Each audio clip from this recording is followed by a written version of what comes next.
Hey there. Welcome to the Pine Island Experience podcast. I'm Joanna Anderson with my husband, Trygve. Each of our episodes will be conversations with fellow Pine Islanders. The goal of our podcast is to share with you our experiences, what we have found to be fun, and what makes the Pine Island experience so unique.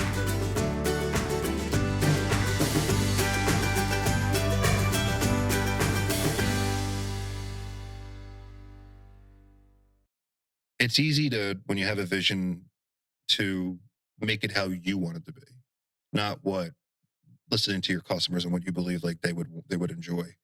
So the one thing about the island that was always kind of odd to me is you rarely feel like you're on an island, so there's a lot of clubs and concrete buildings and things like that. But I really wanted to, obviously phase 1 of 2 with what I've done so far, I kind of wanted to capture that vibe of Pine Island, like an old fisherman kind of village, town, tavern for the inside.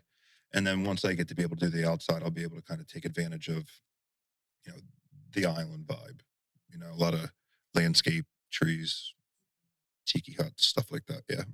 I see sand dance floor in my future there. We need some sand around here.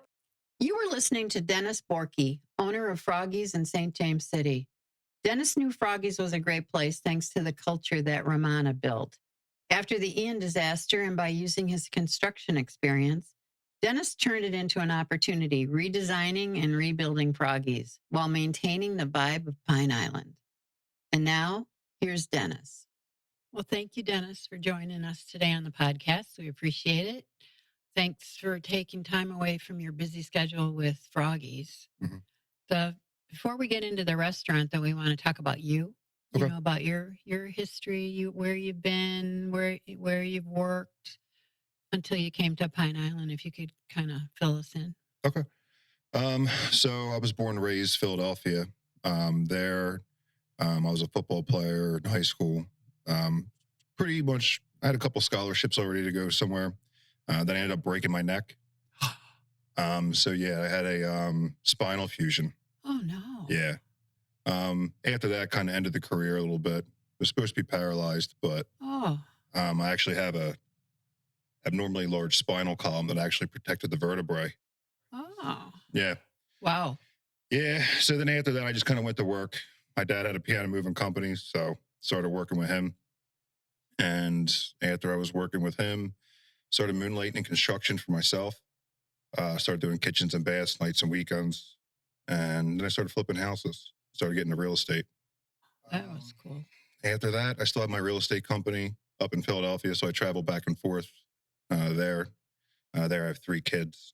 It's going pretty well still. The market's getting a little hairy. Mm-hmm. I got my brother running it, so I might have to go back to customer work, kind of get out of the residential market right now.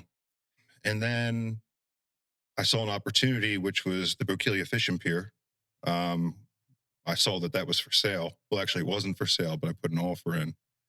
And then me and my one business partner, we purchased, it's the pier, Captain Khan's property, and the marina behind it, Basile Island Seaport. And wow. Was that before or after you found the gate? That was before. So that was about 2.5 years ago in August. Okay. 2 Augusts ago is when I made the move down here and we purchased that property. Wow. Yeah. But how did you do that with the gate? I mean, was it your background? Or, did you have the equipment to find that Bokeelia gate or pier gate? So a diver actually found it. He took it upon himself to help look for it.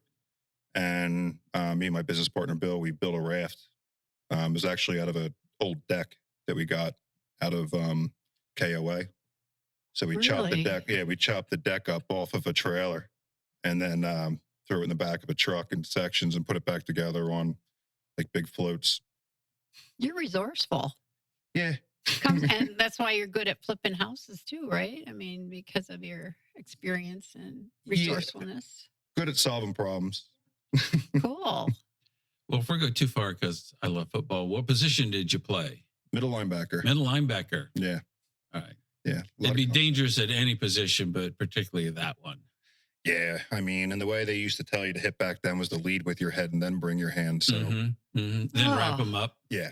So it was like a car crash often, Oh just my. every hit, especially if you got a fullback running up the middle and full speed, you're going full speed. Yeah. Wow. And you're the number one guy usually that the line likes to get to free the running back up as well. Oh yeah. Yep. It's a hell of a position on the football field. Yeah. Yeah. It was fun. It was a lot of fun. So you mentioned buying that property up there. So Philadelphia born and bred. How did you discover Pine Island? Because for a lot of people, it's still kind of a hidden asset. Like they know a lot about Florida, but they Right. don't know a lot about Pine Island per se.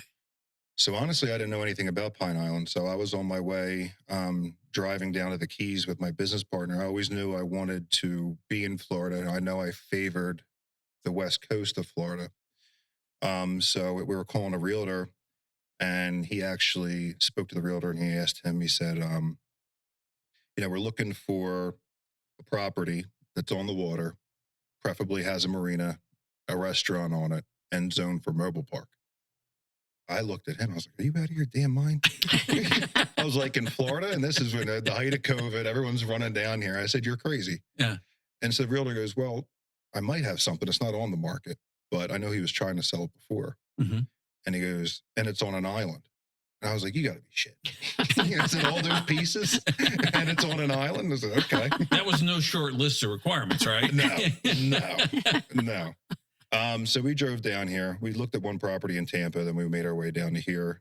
We checked out that property and fell in love with it pretty quickly, saw the potential, how valuable it was, and made an offer. It was a tough negotiation, but, it came through, and we finally purchased it in August 21, and that's when I moved down here full time. Yeah. Wow.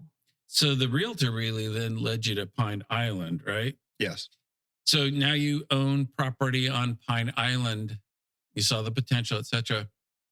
Had you ever been in the restaurant or bar business prior to getting down here? No.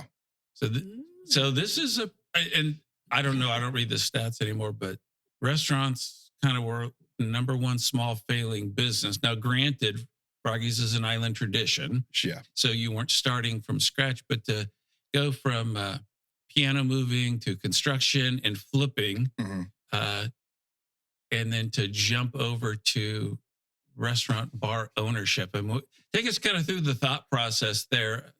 I don't know. I'm kind of nuts. I kind of get bored of things easily. So honestly, at first I wasn't looking for a restaurant or a bar. I was looking for a property to flip. So I went into Sandy Peculiar's. I went into her office and I said, hey, I'm looking for a property to flip. And she's like, okay, well, she prints some things out. And Sandy being Sandy, she threw Froggy's in there in front of it. In case you want to have a restaurant bar. And I was like, yeah, okay, Sandy, let me look at a couple of properties. And then I looked at it, and I feel really strongly about the potential of this island and where I think it can go. And honestly, I saw value in the 4COP liquor license. So the liquor license, we also have takeout liquor that we can have there. And it's pretty much the best license you can have in the county. And the real estate and the property. And I knew there was a potential that I could purchase the properties behind Froggy's as well, with the potential of expansion. And when it comes to the bar restaurant business, I mean, it is very, very difficult. It's difficult to manage the multiple employees, trying to get everybody to show up and get along, and still provide excellent service to customers is very difficult, and still be profitable with the increasing of food prices, alcohol prices, still trying to create good service and be affordable to your customers while keeping the electric on. It's tough. It's hard. You really got to stay on top of it. Because I think one of the things, at least for the vast majority of us, if we're not in that business, if you think about the regular workaday world, you show up at 8 or 9, whatever's required, and you go home 5 or 6. Now there are jobs with different schedules, but that's such a different business because there's such a tremendous amount of work behind the scenes in terms of, you can't serve food if it hasn't been ordered in, and there might be prep cooking that needs to be done, and the alcohol order, and these kinds of things. And so when somebody walks in and they say, "Hey, yeah, let's go have a couple of drinks at Froggy's," which is great, but there's a boatload of work that's gone on to be able to even be able to go in and get that, liquor licenses and all that stuff combined. And and then they bring up the cash register and walk out, and then you've got to clean everything afterwards, clean it before, etc. So yeah, and having never dealt probably with what food vendors, alcohol vendors, etc. in the past, right? So that's all fresh territory for you as well. It is, but I just had a lot of confidence in my ability to know numbers and understand people. And every business is is very similar. If you're good with people, you're understanding with people, and at the end of the day, you can read the numbers, figure out what's working, what's not working, and be able to make adjustments and continue to have the tenacity to keep working at it. I still believed it didn't really matter what I got into; it'd be okay. Yeah. But going back to what you're saying about the cleaning up and preparing, I tell everybody it's like preparing for a graduation party every day. Like the stress of making sure you have everything. Like, oh no, we're out of cranberry juice, or there's every day there's something. And then, you still have to stay on top of your advertising and promotionals, cleaning all your different products that are coming in all the time, making sure everything's good, safe, and staff calling out, or, all that fun stuff you get to deal with every day. Wow. It's tough. Yeah, it's difficult. Tough business. So you buy Froggy's, and I believe early days. And I think you originally quoted as saying, Froggy's is Froggy's, and kind of, I may be paraphrasing you hopefully correctly, is that you respected the island and the history of the establishment, and you took it over, and I'm sure you were making changes, but there were no initial overt changes. So was that also then one, I think, probably appealing to islanders, right, who are used to going to the place, as well as getting your feet wet in terms of the business and what you're going to have to do? Sure. I mean, Romana did an excellent job. Her and Boris did a very good job. She's a very hard worker. So I didn't want to change the culture that she built. Maybe a couple things interior with things that, with my little bit of experience being there, I thought I could make flow a little bit better, be a little bit more expedite, different processes and things like that. I wanted to kind of change a little bit. But outside of that, I really wanted to keep the culture of the island that's here. I'm not a commercial guy, so I didn't want to make it commercial. So I liked the fact that it was a very personal, personable experience. And I like the fact that we're welcome. You really didn't know who you're sitting next to or who you're playing pool with, and nobody cares. No one's in there talking about how much money they have or how much money they don't have. So I like that about the island, and that's one of the things that did attract me to this island as a whole. It's not Miami. It's not somewhere, that's trying to be very expensive. It's very laid back, and it's a really nice place to be, nice place to live. And I was trying to keep that culture within Froggy's. That was smart, because everyone loves it. Yeah. And it's a late night bar, the only late night bar on the island, right? Right. And her food was wonderful. Yeah. And everybody, I mean, you saw them lining up at 4:00 to go to get in, every day. People loved it. That was so smart of you not to change anything right away, Yeah, especially, like you were saying, with the lack of experience, I'm not going in there and changing anything that worked. So like she did a very good job, and I wanted to keep it the way she had it. And not to talk about the unfortunate incident, but how long were you open before Ian hit? Approximately 6 months. 6 So I was in the bar months. business for 6 months before we had 4.5 feet of water in there. So then that hits.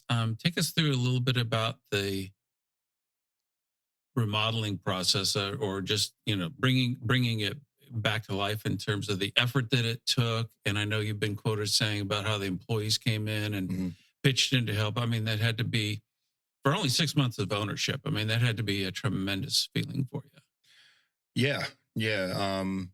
And again, that really goes back to the culture that Romana had built there. A lot of the girls that she had there were very, very good, and the islanders are very good to them. You know, they make very good money. They get tipped very well for the service that they provide, and they're very loyal to the business and the island themselves. And they wanted their jobs back, and they would call and see whatever they could do to come give me a hand and volunteer when they could, when they weren't cleaning up their personal lives from the How mess. great is that? Yeah, and they came in, and then after that, I would was trying to do the outdoor parties to be able to generate some income for them on the weekends, and they would alternate bartending and stuff like that for people. Yeah, it was good. That was fun. We went to the outdoor ones. Yeah. It's so different, but it was perfect back there. Yeah. We enjoyed it.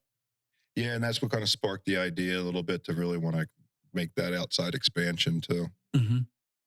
Now, who did the design for, I don't know if I should call it the new Froggies, but was that all you, or Yeah. Was it really? Mm-hmm.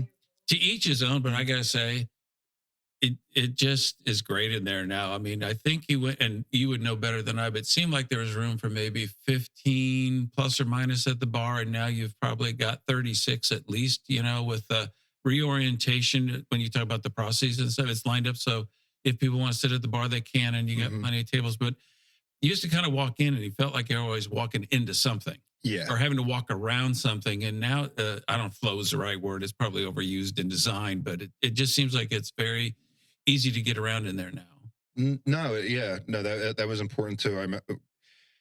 Froggies would get so busy, and I know that as a customer, when I was first go there, you couldn't even get in the back door because of kind of how corralled the flow would be with traffic, and everybody ordering drinks and at one spot and things like that. I think, I can't remember. I know right now we have about 42 bar stools. I think we had maybe around 28 to 30 before. Okay. So it's close to like a 30% increase, something like that. No, but that's great. Yeah. Yeah. And also increased the seating as well with having the flow more that way. But yeah, there's a lot of things before the girls would have to fight the crowd, go from behind the bar to go to the ice machine. All the way around, right? All the way around, fight the pool players, the dancers, and then to go to the kitchen. Yeah. It was unbelievable. Yeah. So I the way I really designed it is I wanted to take the longer side of the building so I can have a longer bar, stay parallel with that. And that also allowed me to have them be able to have quick access to the kitchen on one side, liquor room, beer storage on the other. And now it also opens up the floor to be able to be a little bit more creative and lay it out the best you can. Plus, it's beautiful. Thanks. Yeah. The first night we were there, I could hardly, I just kept looking around. I said, I cannot believe this. It was such a huge change, and all for the better. Gorgeous. All the TVs. Yeah. The band area, one pool table. Now you don't have to dance around the pool tables. Not that I was dancing, but I mean, it just, everything fell into place. Yeah. Well, it didn't fall into place. You designed it that way. Yeah. It's gorgeous. No, I appreciate it. Yeah, the pool tables was a big question for everybody. They wanted to know if we're going to have a pool table or not. And I'm like... Well, as long as you hit the important issues, Dennis. Yeah. Was there going to be a pool table? When we getting a second pool table? I'm like, do we really need a second pool table? That's too funny. Yeah. It was used a lot, though, the pool table before, but I mean... It was, but really in the restaurant business, I mean, that 2 pool tables would probably be maybe a little helpful out of season, but I mean, in season, if you can have 1 or 2 more dining tables and turn 2 of them over maybe 3 times a night, I mean, the pool tables really can't compete with that. Right. Because it was always crowded. I mean, there's always people. It was full in there. Yeah. You didn't need 2 pool tables. Yeah, no, it's a little aggressive, in my opinion. And did you do, with your construction background, did you do all the cleanup and remodeling, or were you able to hire people to help you with that? Because I'm sure you want to get back in business and start having income, not only for the staff, but for yourself as well. So what was that process like? At Froggy's? Yes, yeah. So at Froggy's, what I ended up having to do, I designed it, I laid it out, methodically, time and time again, scrapped it, laid it out, scrapped it, laid it out. I was doing a lot on my own, and I really wanted to catch at least the tail end of season to be Mhm. able to make a little bit of money back from everything that had to get reinvested back into the remodel. So I knew I wasn't going to be able to do that down here because everybody was so busy. I mean, just getting material was work. So I actually called the guys that helped me and with my construction company up north, and I had them come down to give me a hand. Okay. Yeah. So it was my brother, my friend Tom, and who's an electrician, my lead carpenter, a couple helpers, and still utilizing some of the help I was getting here. Mhm. Yeah, you pulled it off. It's a Yeah. I mean, it's a huge success. Thank you. Yeah. Yeah. It seemed like forever, but it wasn't that long. Yeah. By the time once I actually was able to actually get started, and get everything kind of in line. So we went from a place that, and we've joked about the pool tables and stuff, but maybe had, and time is not good, one or two small TVs in that redesign. Then you decide to put TVs up over the bar. So, Mhm. where did that come from? And I assume part of a vision for continuing to grow Froggies. And There really wasn't somewhere where people could really enjoy watching sports that much Mhm. down here.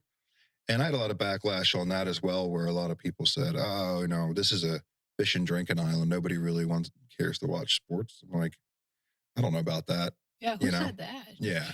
I mean, most people that are on the island are from somewhere else. Yes, And they exactly. they either went to college somewhere or they're big fans of an NFL team or something like that from another state, another city. So just another way to kind of make people feel a little bit more at home, Mhm. as a coming from somewhere else and still kind of bring that local together kind of feel, was kind of the goal with increasing the amount of TVs. And Sundays have actually been taken off pretty good. I got people kind of doubted if anybody would actually want to come in to watch pro football, but it's actually taken off pretty good. Well, that's interesting because both of them are big draws. Again, not being in the business, but I think people are creatures of habit, right? So, they never had that opportunity Mhm. down here, at least in St. James City. Right. I know there's a couple other establishments on the island that'll do like an NFL special and special appetizers kind of stuff. But it's like it wasn't the routine to go out and watch TV. But with the being able to see any team, I assume you have Sunday tickets, so every Yeah. team can be seen. So to your point, so many people are from other parts of the country and might want to see that team play without having to pay a lot of money. Yeah. It's funny because even the customers that came in and they were like, "Hey, what are you doing with all these TVs? This isn't a sports bar. No one's going to want to watch this." They're the same ones like, "Hey, can you put that channel on? Yeah, Hey, can you put this exactly. channel Yeah. on now?" Well, that's a little bit funny to me because almost anywhere you go, if there's a TV on, and not that people just start talking and interacting, joking, drinking, having a good time. If you watch, they're all flipping their eyes up. And Yeah. I don't know if it's the movement or the change of color or something, but even if you were to play, and I'm not please not suggesting this, but if you were just to play news channels in there, Yeah. people are going to look up because they're going to see a headline or the ticker or want to know what the weather is. So I think there's a difference between a place that only does sports and it's all sports memorabilia or Yeah. something like that. Yeah. And it feels like, I don't know, kind of like a man cave kind of place versus a place where you can come and drink with friends and have food and enjoy a sporting event as well. Right. Right. That was more of where I was going for. And I think that the more TVs make the place feel more alive. Mm-hmm. So if you happen to go there when we're a little slow and there might be only a couple people sitting at the bar, there's a big difference if you have a couple TVs on to kind of make it feel more alive than Mm-hmm. looking at somebody else quiet across across the way. And then the business challenges. So that means you have to open earlier than it traditionally open on Saturdays and Sundays. So then you've got staffing, et cetera. Mhm. And then and any food specials that go along with either of those, or is it the regular menu on during football times on Saturday and Sunday? So with the purchase of wings or pizza, we have a bucket beer special. Okay. So there's a few dollars off. I think it's roughly around $4 off a bucket of beer. with purchase of wings or pizza. That's popular, I would bet. Mm-hmm. Oh, yeah. Mm-hmm. Especially when you're coming in with a group. Yeah. And then sadly, football will be coming to an end. Yeah, sadly. Well, the good thing with that is as it's coming to an end, we start coming into season. So, yeah. Well, true. Yeah. And none of March Madness is on early in the morning, so you don't have a big risk or exposure there. So that'll kind of be a fall preseason, not sports preseason, pre-island season activity to open early Sunday. Go back to regular hours on the weekends, or you think you're going to stay open on those? I'm going to give it a shot and stay open Saturday and Sunday. Okay. Especially with the limited options that people have in St. James to eat. Mm-hmm. We're going to be releasing the new menu by the end of the month. Nothing crazy, but a more stable menu. And then we're going to start doing food specials on top of that. And I'm pretty confident we'll still get enough traffic that'll be worthwhile opening up Saturday and Sunday during the afternoons. Well, there's baseball. He's not mentioning that, but there's Major League Baseball. Well, Dennis doesn't want to put people to sleep.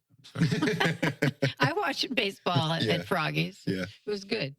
Yeah, I'm glad you mentioned the food because I noticed at the bottom of the menu, and again, I'm paraphrasing something about please be patient while we tweak the menu. So that's one of the questions we wanted to ask you is, how's that progressing? And I guess with the new menu it did the month quite well.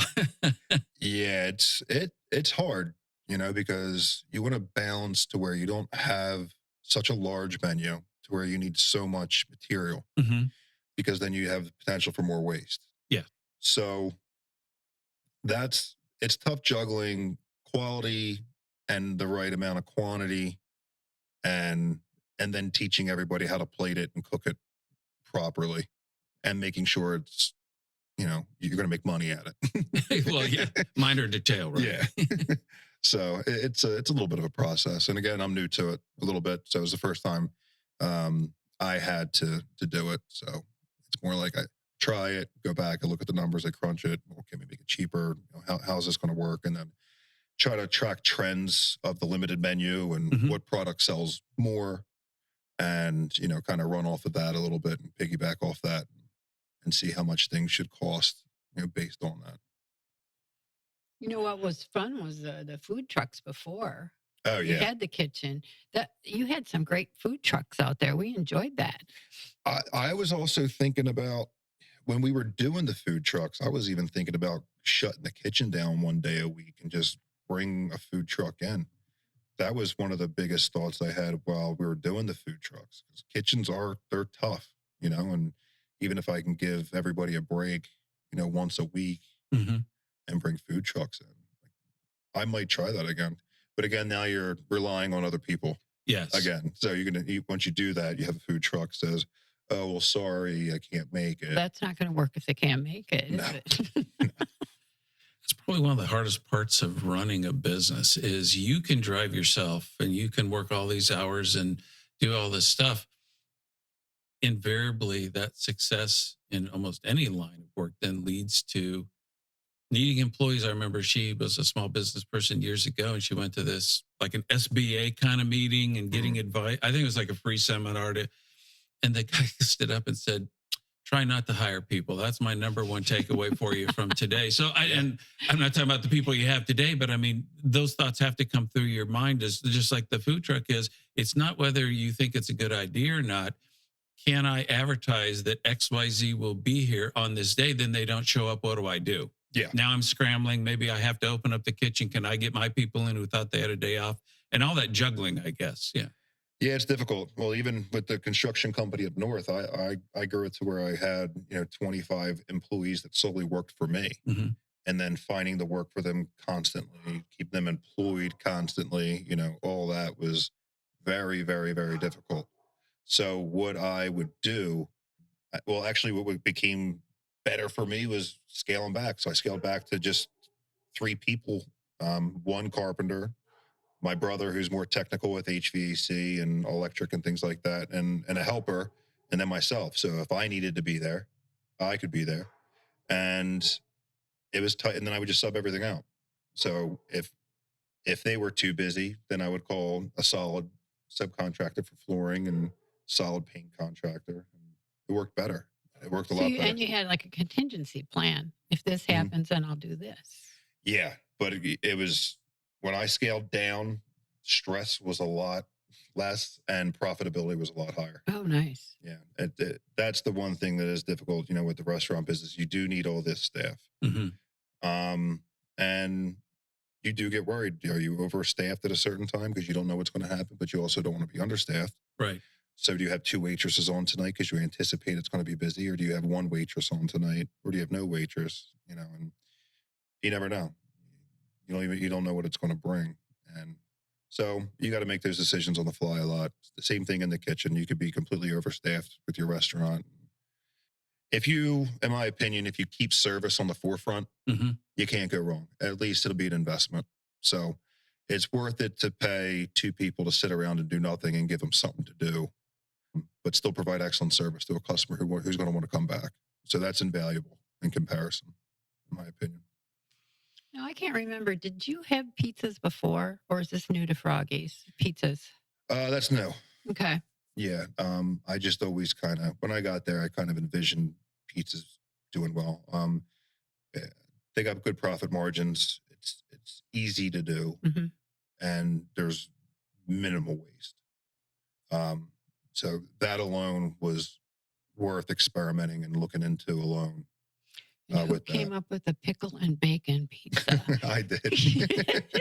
That's very popular? Yeah. Yeah. Okay. Yeah. Never heard of that combination. No, I was just kind of messing around, and at first I tried it with ranch, and then we do it with Thousand Island, and it ended up being better. Really? Yeah. So that was different. But I thought I invented the wheels, and once I looked it up, it's been done before, so I can't think too much. Yeah, so I can't. Because I think the cheesesteak pizza's been done. If you're thinking about that. Yeah. No. Yeah. No, that's a really good solution for your place. I would think pizza. Everybody's hungry. Even late at night, you serve pizza. Yep. So we're going to continue doing it late at night. Probably shut it down around 10 o'clock. But it's still a late night option. It's a shareable. People can put it in before they go home if they're not hungry now, but think they'll be hungry an hour later. I think it's going to be pretty good in season. It does well now. It actually, last time I checked, which was last week, it was 50% of the gross food sales. Really? It was just so it was a good idea on your part to put pizzas in. Yeah. Yeah. Smart. Yeah, well, that's when you go back to the menus. Like, do we need all this stuff? Yeah, maybe we don't need these other things. Yeah. Now, the shrimp burger is really good. Oh, thank you. Yeah, I like that a lot. A friend of mine told me about it. That and the Greek salad, it's to die for. Yeah, the Greek salad always did well. Yeah. That was always on the menu. Yeah. Yeah, that's a high seller. Yeah, it's funny you mention that because years ago I watched a couple of the restaurant overhaul shows, and invariably the first thing is they looked at the menu and said, "Are you kidding?" Yeah. That to do and really kind of to do it well with good service. Yeah. At that volume, you can't possibly have a menu with 100 items. You know, you have to pick. So the waste and your other business issues notwithstanding, I think the desire to appeal to everybody can actually end up being detrimental kind of thing, because if you're putting out a subpar product and people say, "Yeah, I ate there, it wasn't very good." Yeah. And that's worse than probably anything else. Bad service. Yep. And bad food or cold food coming out, because somebody can't get to those kind. So that, again, that juggling act that's got to go on. Yeah. It's difficult. Like I said, it's not that I have 15 years experience in it, right, or learned from somebody else. So it might take me a little while before I push something out there. And it's only because I'm really trying to think about every move before I actually make it. But you're starting 2024 with a new menu then. Yeah. So literally in December, or will it be like your January 2nd opening? Well, the way things take to get ordered anymore, I'm still waiting on some plates.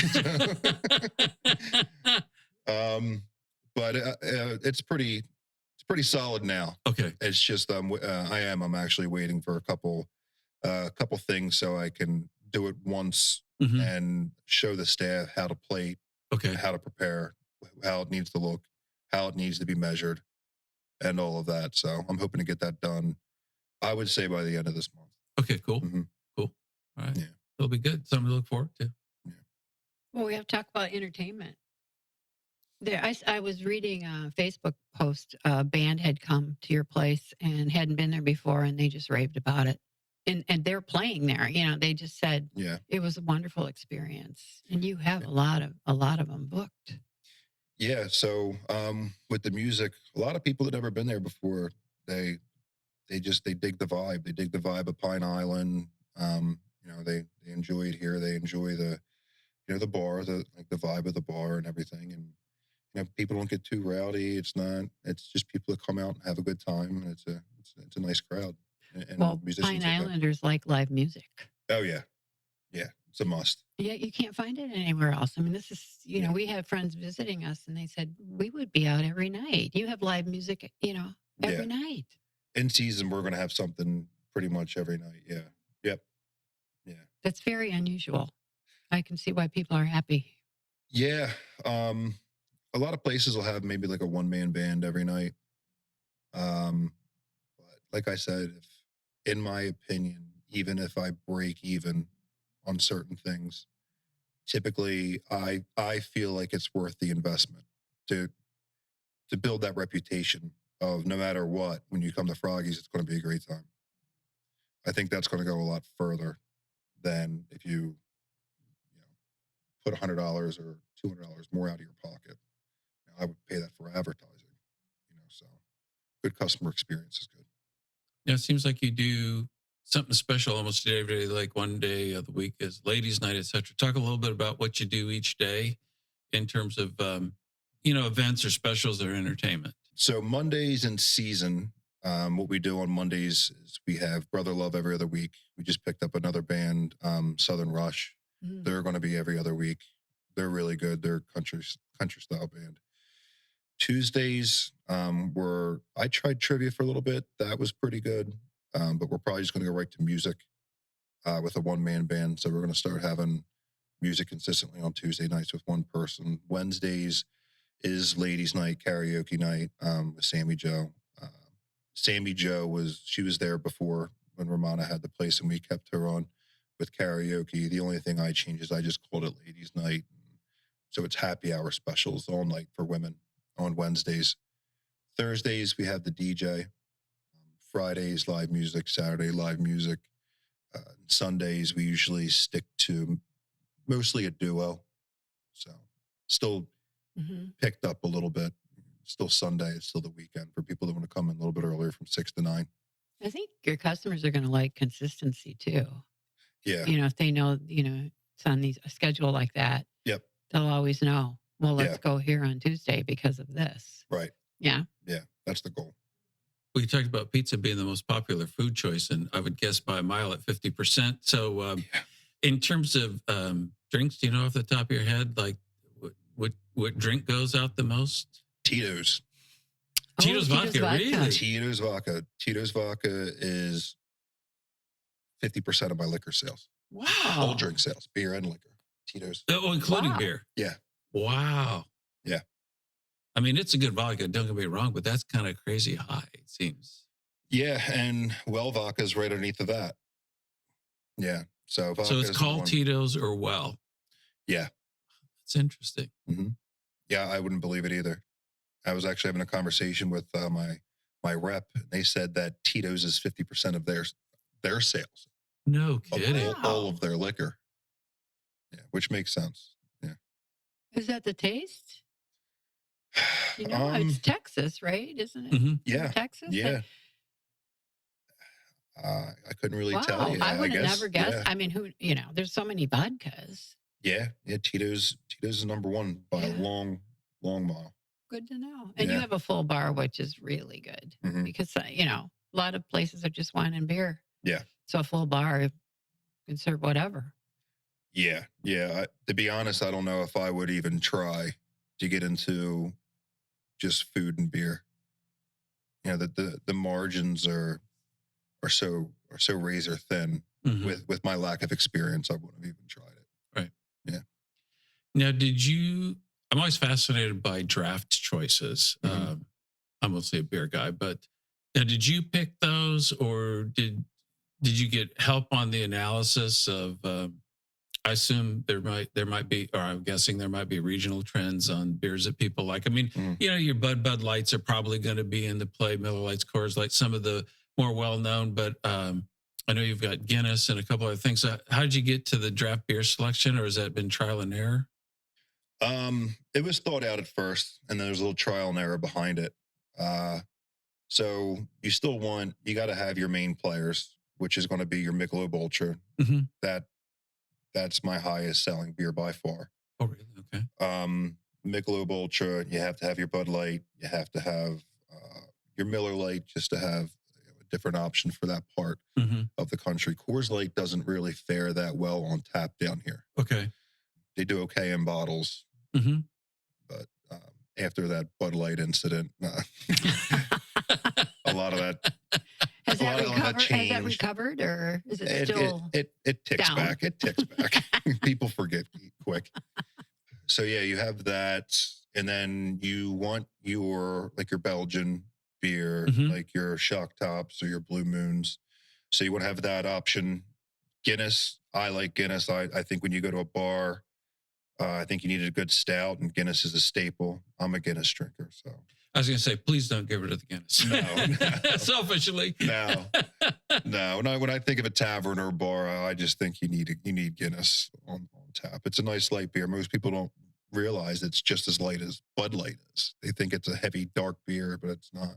Well, yeah, absolutely true. And the other funny thing, we were someplace several months ago, and around St. Patrick's Day, and I had walked back from the bar, and I had a pint with me, and he goes, "Is that a Guinness?"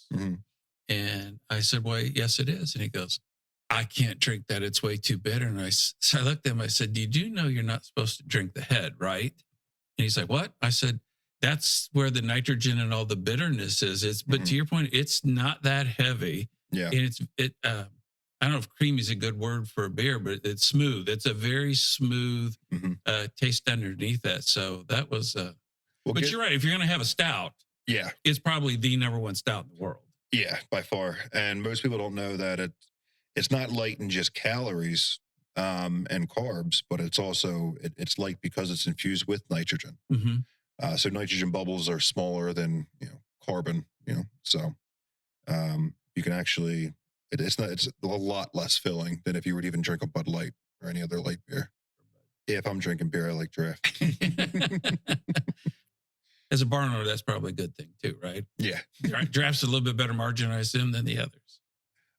It is. Yeah, it is. Now tell us, congratulations. Tell us how happy you are about winning 3 Best of Pine Island 2023. You won 3 awards.